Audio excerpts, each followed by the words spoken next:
Breast lamb കണ്ടതിനെ തുടർന്ന് നമ്മൾ ഹോസ്പിറ്റലിൽ പോയി മാമോഗ്രാമും സ്കാനിങ്ങും ചെയ്തു. അതിനകത്ത് കുഴപ്പമൊന്നുമില്ല എന്ന് പറഞ്ഞിട്ട് തിരിച്ച് വീട്ടിൽ പോന്നു. പിറ്റേ ദിവസം എനിക്ക് ഹോസ്പിറ്റലിൽ നിന്നൊരു കോള് വന്നു. ഒന്നുകൂടി ചെല്ലണം. ഒരു 3D മാമോഗ്രാമും സ്കാനിങ്ങും ചെയ്യണമെന്ന് പറഞ്ഞിട്ട്. അങ്ങനെ നമ്മൾ വീണ്ടും ചെന്നു. ഇത് രണ്ടും ഈ 3D മാമോഗ്രാമും സ്കാനിങ്ങും ചെന്നു. അതിലും കുഴപ്പമൊന്നുമില്ല എന്ന് പറഞ്ഞിട്ട് പോന്നു. മൂന്നാമത് വീണ്ടും ഒരു അപ്പോയിൻമെൻറ്റ് കിട്ടിപ്പോയി. അന്നാണ് ബയോപ്സി എടുക്കുന്നത്. ബയോപ്സിയുടെ റിസൾട്ട് ഒരാഴ്ച കൊണ്ട് വന്നു. അങ്ങനെ അത് കാണാനായിട്ട് പോയപ്പോഴാണ് ഫൈനലി കൺഫേം ആയി ഇത് ക്യാൻസർ ആണെന്ന്. ഡോക്ടർ എന്നോട് ഇറ്റ്സ് എ ക്യാൻസർ എന്ന് പറയുന്ന ഒരു മൂവ്മെൻ്റ് ഉണ്ടായിരുന്നു. ആ ഒരു മൂവ്മെൻറ്റിൽ ഞാനത് കേട്ട് കഴിഞ്ഞപ്പോൾ എൻ്റെ മനസ്സിലൂടെ കുറേ കാര്യങ്ങൾ പെട്ടെന്ന് ഓടിപ്പോയി. എൻ്റെ കുഞ്ഞുങ്ങൾ, എൻ്റെ ഫാമിലി, ജോബ്, പിന്നെ എനിക്ക് ചെയ്തു തീർക്കാനുള്ള കുറേ കാര്യങ്ങൾ, ഇതൊക്കെ പെട്ടെന്ന് ഞാൻ ഓർത്തു. അതൊരു കുറച്ച് സമയത്തേക്ക് ഓർത്ത് കഴിഞ്ഞിട്ട് ഞാൻ അതിൽ നിന്നൊക്കെ വിട്ടിട്ട് പെട്ടെന്ന് ഡോക്ടറോട് ചോദ്യങ്ങൾ ചോദിക്കാൻ തുടങ്ങി. എൻ്റെ സംശയങ്ങളെല്ലാം ചോദിച്ചു.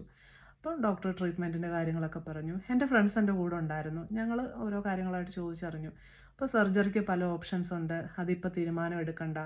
വീട്ടിൽ ചെന്ന് ആലോചിച്ചിട്ട് പറഞ്ഞാൽ മതി എന്ന് പറഞ്ഞു. അങ്ങനെ ഞങ്ങൾ അവിടെ നിന്ന് ഇറങ്ങാൻ നേരം അവിടെ ഒരു നേഴ്സ് ഉണ്ടായിരുന്നു. പുള്ളിക്കാരി എൻ്റെ തോളെ തട്ടിയിട്ട് ഇറ്റ്സ് ഓക്കെ, ഓൾ റൈറ്റ് എന്നൊന്ന് പറഞ്ഞു. അപ്പോഴത്തേക്ക് എനിക്ക് കുറച്ച് ഇമോഷണലായിട്ട് ഞാൻ കരഞ്ഞു. അതുവരെ ഞാൻ കരയാതൊക്കെ ഇങ്ങനെ നിൽക്കുമായിരുന്നു. ബോൾഡായിട്ട് ഓരോ ചോദ്യങ്ങൾ ചോദിച്ചുകൊണ്ട് ഞാൻ അന്നേരം കരഞ്ഞു. പിന്നെ ഞാൻ അതേപ്പറ്റി ഓർത്തൊന്നും കരഞ്ഞിട്ടില്ല കേട്ടോ. കാരണം ഒരു ജേർണി അങ്ങോട്ട് പിന്നെ സ്റ്റാർട്ട് ചെയ്യുമായിരുന്നു. ആ വിശേഷങ്ങളൊക്കെ ഞാൻ പുറകെ പറയാം.